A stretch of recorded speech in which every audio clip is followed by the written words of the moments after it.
It's not that angibathola abantwana, but ngibe nama ectopic pregnancies out too.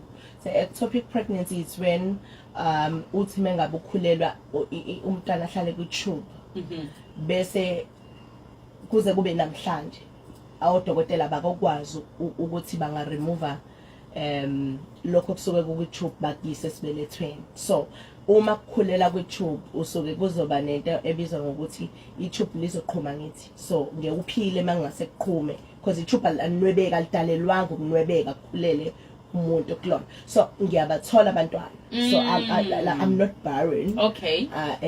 Nabantu bathi inyumba ngiyona inyumba ngiyakwazi ukukhulelwa, but the problem is bengikhulela umntwana ahlale kwi tube bese kufanele li remove I tube because uma selicleanwa akwazi ukucleanwa kuphela lishiwe kodwa liyasikwa bese kuyaboshwa. So lelo tube loqala ngithi umuntu nama fallopian tubes awu2. So first child ungena kwi tube liyasikwa, second child ungena kwelinye tube liyasikwa. So angisakwazi ke manje in a natural way or ngendlela ejwayelekile yokwenziwa kwabantwana angisakwazi ukuthi ngingayikhulelelelwa nje because into eyitransport yamaqanda from amaqanda make suka kufanele eze sibelethweni ahlangane part nendawo ne utsemamzane lembewu yes ahlangane nembewu bese kwakhe kumntwana kuhlala esibelethweni mina bekwenzeka kwi tube. So ama tubes wami wo2 asikiwe, so angisakwazi ukuthola abantwana ngaleso sizathu.